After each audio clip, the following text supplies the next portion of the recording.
বাংলাদেশের বর্তমান অন্তর্বর্তীকালীন সরকারের প্রধান উপদেষ্টা ডক্টর মোহাম্মদ ইউনূসের পদত্যাগ করা উচিত এবং সেটা এখনই করা উচিত। বাংলাদেশের রাজনীতি এবং বাংলাদেশের মানুষ অবশ্যই ওনার মতো ব্যক্তির যোগ্য নয়। বাংলাদেশের রাজনীতি করার জন্য সবচেয়ে পারফেক্ট হচ্ছে শেখ হাসিনা অথবা তারেক রহমান। কিন্তু প্রধান উপদেষ্টার পদ থেকে পদত্যাগ করার আগে ওনার তিনটি কাজ অবশ্যই করে যাওয়া উচিত। প্রথম কাজটি হওয়া উচিত ভারতের সাথে যোগাযোগ করে লেজ গুটিয়ে পালিয়ে যাওয়া স্বৈরাচার শেখ হাসিনাকে ফেরত চাওয়া। না না না, ভয় পাবেন না, বিচার করার জন্য না, ওনার কাছে ক্ষমা চেয়ে প্রধানমন্ত্রিত্ব ফিরিয়ে দেওয়ার জন্য। দ্বিতীয় কাজটা হওয়া উচিত জুলাই আগস্টের অভ্যুত্থানে অংশ নেওয়া সবার একটি তালিকা করা এবং যেই সকল শহীদরা প্রাণ দিয়েছে তাদেরও একটি পূর্ণাঙ্গ তালিকা করা। তালিকা করা হবে তাদেরকে কোনো সম্মাননা দেওয়ার জন্য নয়, এই তালিকা করা হবে শেখ হাসিনা যখন ফিরে আসবে তার হাতে তুলে দেওয়ার জন্য। করে শেখ হাসিনা তাদের বিচার আইন মেনে করতে পারে। অবশ্য শেখ হাসিনার বিচার করার জন্য আইন টাইন লাগে না, ওটা এমনিই করতে পারে, আপা চাইলেই সব পারে। জুলাই আগস্টের অভ্যুত্থানে শহীদদের এবং আহতদের তালিকা তো আর এমনি এমনি হচ্ছে না, অন্তত এই অজুহাতে যদি তালিকাটা হয় আর কি। আর তৃতীয় এবং সবচেয়ে গুরুত্বপূর্ণ কাজটা হচ্ছে 5 আগস্টের আগে যেই সকল বিএনপির নেতৃবৃন্দ জেলখানায় ছিল সবাইকে ধরে জেলখানার ভিতরে ভরা।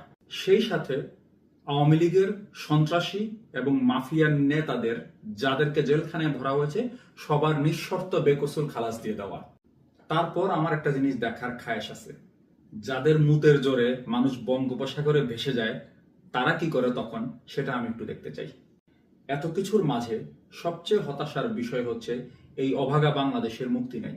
এই বাংলাদেশে রাজার পরিবর্তন হয় কিন্তু রাজতন্ত্রের পরিবর্তন হয় না, পরিবারের পরিবর্তন হয় কিন্তু পরিবারতন্ত্রের পরিবর্তন হয় না। গণতন্ত্র অর্জনের জন্য বাংলাদেশের মানুষ, সাধারণ ছাত্র জনতা বারবার প্রাণ দিবে, কিন্তু গণতন্ত্র এই বাংলাদেশে আসবে না। আমরা জাতি হিসাবে লেজুর বৃত্তি পছন্দ করি। 5 আগস্টের আগে যখন আওয়ামী লীগ সরকার ক্ষমতায় ছিল আওয়ামী লীগের পান্ডাদের লেজুর বৃত্তি আমি দেখেছি, আর এখন বিএনপির লেজুর বৃত্তি দেখতেছি।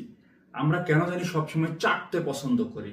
শেখ পরিবার আর জিয়া পরিবারের পা চাটতে বাংলাদেশিদের এমনই অভ্যাস হয়েছে যে পা না চাটলে এদের রাতের ভাত হজম হয় না, এরা শান্তিতে ঘুমাইতে পারে না। আর এনসিপির নেতৃত্বে 2-1 জন ছাড়া বাকিদের টেন্ডার বাণিজ্য এবং অসততা, সেই সাথে রাজনৈতিক অজ্ঞতা আসলেই হতাশাজনক। বাংলাদেশের জনগণের দুর্ভোগ নিরসনের জন্য উপরওয়ালা সরাসরি ফেরেশতা যদি না পাঠায় তাহলে আমি এর কোনো মুক্তি দেখি না। অবশ্য বাঙালি জাতি এক অদ্ভুত জাতি। এই জাতির এক পক্ষের কাছে একজন মানসিক বিকারগ্রস্ত খুনি ও স্বৈরাচার আল্লাহর আউলিয়ার মর্যাদায় থাকে, আর আরেক পক্ষের কাছে এমন ব্যক্তি আছে যার নাম সকাল বিকাল নিলে নাকি বেহেশত নিশ্চিত।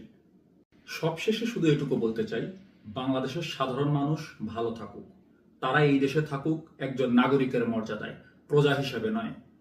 বাংলাদেশের স্বাধীনতা ও সার্বভৌমত্ব দীর্ঘজীবী হোক, সেই সাথে বাংলাদেশ থাকুক রাজনৈতিকভাবে পাকিস্তান এবং ভারতের প্রভাব মুক্ত।